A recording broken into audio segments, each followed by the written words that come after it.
श्री स्वामी समर्थ. खास गुरुवारी बाळा, तुझ्यासाठीच हा व्हिडिओ इथपर्यंत पोहोचला आहे. नमस्कार बाळा, आज गुरुवार आहे आणि जर आजच्या दिवशी हा व्हिडिओ तुझ्यापर्यंत पोहोचला असेल तर एक क्षणही घाई करू नकोस. हा व्हिडिओ लगेच पुढे स्किप करू नको. शांतपणे बस आणि शेवटपर्यंत ऐक. या जगात दररोज लाखो व्हिडिओ अपलोड होतात. लाखो लोक मोबाईलवर काहीतरी पाहतात, पण त्या लाखो व्हिडिओपैकी हा व्हिडिओ तुझ्या समोरच का आला असेल? योगायोग म्हणायचा की त्यामागे एखादा संदेश आहे. याचं उत्तर मी तुला देणार नाही, कारण शेवटपर्यंत ऐकलंस तर तुलाच उत्तर मिळेल. आज अनेकांच्या मनात चिंता आहे. कोणाला नोकरीची काळजी आहे, कोणाला व्यवसायाची चिंता आहे, कोणाच्या घरात सतत वाद सुरू आहेत, कोणाच्या मनात भीती आहे, कोणाला वाटतं मी इतकी मेहनत करतो पण माझ्या आयुष्यातच चांगलं का घडत नाही. जर तुझ्याही मनात असे प्रश्न असतील तर हा व्हिडिओ तुझ्यासाठीच आहे. आज मी तुला कोणताही चमत्कार दाखवणार नाही, खोटं आश्वासन देणार नाही, पण श्रद्धा, संयम आणि योग्य विचार माणसांच्या आयुष्यात किती मोठा बदल घडू शकतात याबद्दल नक्की बोलणार आहे. गुरुवार हा भारतीय परंपरेत ज्ञान, गुरु आणि सद्विचार यांना समर्पित मानला जातो. अनेक लोक या दिवशी प्रार्थना करतात, दानधर्म करतात, चांगले संकल्प करतात आणि स्वतःला अधिक चांगला माणूस बनवण्याचा प्रयत्न करतात. पण एक गोष्ट लक्षात ठेव, फक्त एक दिवस चांगला साजरा करून आयुष्य बदलत नाही. आयुष्य बदलतं ते आपल्या विचारांनी, आपल्या कृतींनी आणि हार न मानण्याच्या वृत्तीने. आजची कथा अशाच एका व्यक्तीची आहे. त्याचं नाव आपण माधव घेऊ. माधव हा साध्या कुटुंबात वाढला. घरची परिस्थिती बेताची, वडील मेहनती, आई कष्टाळू, घरात पैशाची नेहमी चणचण. माधव रोज मेहनत करत होता, पण त्याला असं वाटायचं की नशीब त्याच्या बाजूने नाही. एक दिवस नोकरी मिळाली तर काही दिवसांनी ती गेली. व्यवसाय सुरू केला तर तोटा झाला. ज्यांच्यावर विश्वास ठेवला त्यांनी साथ सोडली. हळूहळू त्याचा स्वतःवरील विश्वास कमी होऊ लागला. एके गुरुवारी सकाळी तो घराबाहेर शांतपणे बसला होता. त्याच्या चेहऱ्यावर चिंता स्पष्ट दिसत होती. तेवढ्यात गावातील एक वृद्ध व्यक्ती त्याच्याजवळ आले. त्यांनी विचारले, बाळा, एवढा उदास का बसला? माधव म्हणाला, मी खूप प्रयत्न करतो पण माझ्या आयुष्यात काही चांगलं घडत नाही. वृद्ध हसले. ते म्हणाले, तुला माहीत आहे का, संकट ही शिक्षा नसतात, ती माणसाला अधिक मजबूत बनवण्यासाठी येतात. माधव शांतपणे ऐकत होता. वृद्ध पुढे म्हणाले, आज गुरुवार आहे. आज एक संकल्प कर. कोणाचंही वाईट बोलणार नाही, कोणाची फसवणूक करणार नाही, शक्य असेल तिथे मदत करशील आणि रोज काही मिनिट शांत बसून स्वतःच्या मनाशी संवाद साधशील. माधवने तो संकल्प केला. पहिल्या दिवशी काहीच बदल झाला नाही.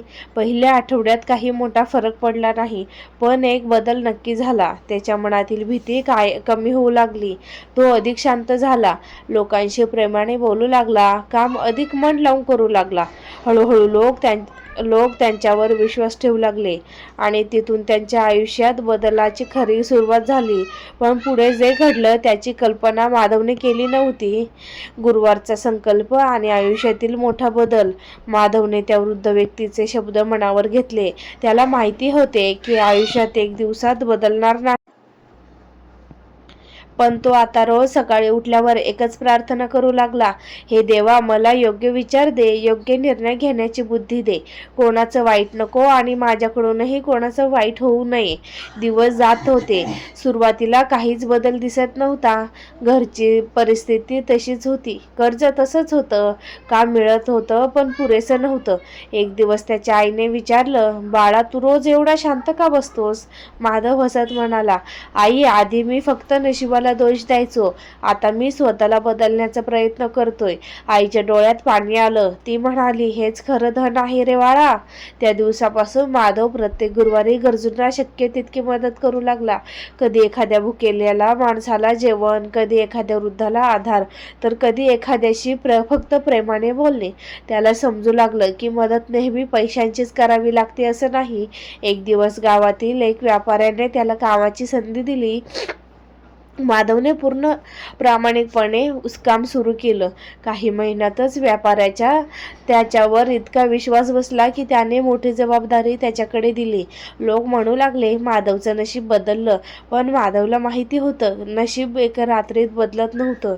बदलला होता त्याचा दृष्टिकोन, बदलला होता त्याची वागणूक, बदलली होती त्याची मेहनत आणि बदलला होता त्याचा स्वतःवरचा विश्वास.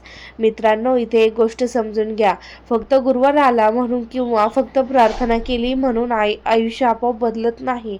श्रद्धेसोबत योग्य कृती, प्रामाणिकपणा आणि सातत्यही तितकंच महत्त्वाचं असतं. माधवची कथा याच गोष्टीची आठवण करून देते. काही वर्षांनी ज्या माणसाकडे 2 वेळच्या जेवणाची चिंता होती, तो माणूस आता इतरांना काम देत होता. त्यांच्याकडे आशा नव्हती, तोच आता इतरांच्या आयुष्यात आशा निर्माण करत होता. एक गुरुवार माधव पुन्हा त्या वृद्ध व्यक्तीला भेटला. तो त्याच्या पायाशी बसला आणि म्हणाला, तुम्ही माझं आयुष्य बदललं. वृद्ध हसल्याने म्हणाले, नाही बाळा, मी फक्त तुला योग्य दिशा दाखवली. चालायचं काम तू केलंस, मेहनत तू केलीस, संयम तू ठेवला आणि म्हणूनच आज तुझं आयुष्य बदललं. माधवच्या डोळ्यातून आनंदाश्रू होते. त्या दिवशी त्याने आणखी एक संकल्प केला. ज्याप्रमाणे मला योग्य वेळी चांगले विचार मिळाले, त्याचप्रमाणे मीही माझ्या शब्दांनी आणि कृतीने इतरांच्या आयुष्यात आशा निर्माण करेन. मित्रांनो, आज हा व्हिडिओ जर तुम्ही इथपर्यंत पाहिला असेल तर एक छोटासा विचार मनात ठेवा. जीवनात कितीही अडचण आल्या तरी चांगुलपणा, प्रामाणिकपणा आणि संयम कधीही सोडू नका. कधी कधी बदल हळूहळू होते, पण तो कायमचा असतो. माधवच्या आयुष्यातील शेवटची मोठी परीक्षा, त्याने घेतलेला निर्णय आणि या कथेचा प्रेरणादायी शेवट. मित्रांनो, माधवचं आयुष्य आता पूर्वीपेक्षा खूप चांगलं झालं होतं. घरात आनंद होता. आई वडिलांच्या चेहऱ्यावर समाधान होतं. गावातील लोक त्याचा आदर करू लागले होते. पण आयुष्यातील एक गोष्ट कायम लक्षात ठेवा, ज्यावेळी सर्व काही सुरळीत चालतं त्याच वेळी माणसाची खरी परीक्षा सुरू होते. एक दिवस माधव समोर अशी वेळ आली की त्याकडे 2 मार्ग होते. पहिला मार्ग खोटं बोलून फसवणूक करून भरपूर पैसे कमवायचा. दुसरा मार्ग प्रामाणिकपणा राहण्याचा. जर त्यासाठी काही काळ नुकसान सहन करावं लागलं तरी क्षणभर त्याचं मन डळमळलं, कारण मोठी रक्कम समोर होती. पण त्याला त्या वृद्धाचे शब्द आठवले, वाईट मार्गाने मिळालेले पैसे कधी कायमचा आनंद देत नाही. माधवने प्रामाणिकपणाचा मार्ग निवडला. काही लोक त्याच्यावर हसले, काही म्हणाले, तू आयुष्यात कधीही मोठा होणार नाही. पण माधव शांत राहिला. काही महिन्यांनी सत्य समोर आलं. ज्यांनी चुकीचा मार्ग निवडला होता त्यांच्यावर संकट आली आणि ज्यांनी प्रामाणिकपणा जपला होता त्यांच्यावर लोकांचा विश्वास अधिकच वाढला. त्या दिवशी माधवला एक गोष्ट पूर्णपणे समजली, विश्वास हा पैशापेक्षा मोठा असतो.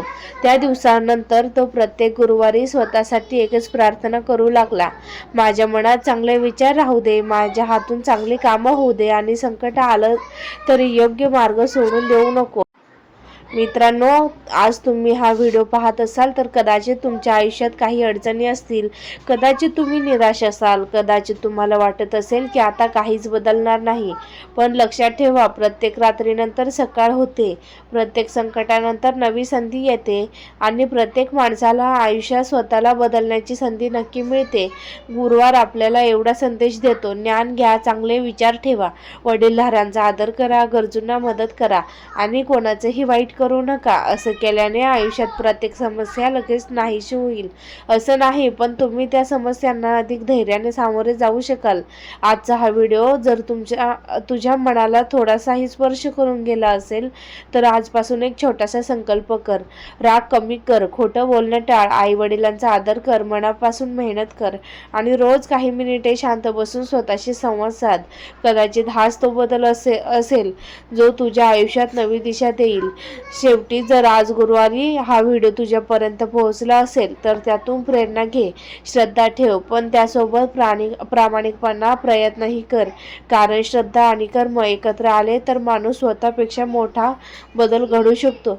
तुझं आयुष्य आनंदी, निरोगी आणि यशस्वी हो, हीच मनापासून शुभेच्छा. जय गुरुदेव दत्त. जय श्री गुरुदेव दत्त. बाळा, जर तू अजूनही हा व्हिडिओ पाहत असशील तर सर्वप्रथम तुझे मनापासून आभार. कारण आजच्या काळात काही सेकंदही थांबायला वेळ नसतो. पण तू इथपर्यंत आलास म्हणजे तुझ्या मनात काहीतरी शोधण्याची इच्छा अजूनही जिवंत आहे. आता मी तुला एक प्रश्न विचारते. कधी असं झालं आहे का की सर्व काही असूनही मनाला शांतता मिळत नाही? पैसा असतो पण आनंद नसतो, माणसं असतात पण आपलेपणा नसतो, मेहनत असते पण यश दिसत नाही, प्रार्थना असते पण उत्तर मिळत नाही. अशा वेळी अनेक लोक देवावरच रागवतात. पण एक वृद्ध संत म्हणायचे, देव माणसाला शिक्षा देत नाही, तो माणसाला मजबूत बनवतो. बाळा, लक्षात ठेव, बी जमिनीत पुरलं जातं तेव्हा त्याला वाटतं असेल की माझा शेवट झाला, पण खरं तर त्या क्षणापासून त्याचा नवीन जन्म सुरू झालेला असतो. तसंच माणसाचंही असतं. जेव्हा तुला वाटतं की आता सगळं संपलं, तेव्हाच कदाचित तुझ्या आयुष्यात नवीन अध्याय सुरू होत असतो. आज गुरुवार आहे. आज स्वतःला एक वचन दे. कोणाचं वाईट करणार नाही, कोणाला फसवणार नाही, राग आला तरी संयम ठेवेन, आई वडिलांचा आदर करेन आणि रोज स्वतःला विचार करत राहीन, आज मी कालपेक्षा चांगला माणूस झालो का? हा प्रश्न तुझं आयुष्य बदलू शकतं. कारण जग जिंकण्यापूर्वी माणसाने स्वतःचं मन जिंकायला शिकलं पाहिजे. आज तुझ्या संकटात जात आहेस ते कायमचं नाही. अंधार कायम राहत नाही, वादळ कायम राहत नाही, दुःख कायम राहत नाही, पण धैर्य ठेवणारा माणूस कायम लक्षात राहतो. म्हणून बाळा, आजचा गुरुवार फक्त पूजा करण्यापुरता ठेवू नको. आज एखाद्याला हसव, एखाद्याला मदत कर, एखाद्याला माफ कर आणि स्वतःलाही माफ कर. कारण अनेकदा आपण इतरांपेक्षा स्वतःला जास्त शिक्षा देत असतो. आजपासून एक नवीन सुरुवात कर. भूतकाळात बदलणार नाही, पण भविष्य नक्की बदलू शकतं.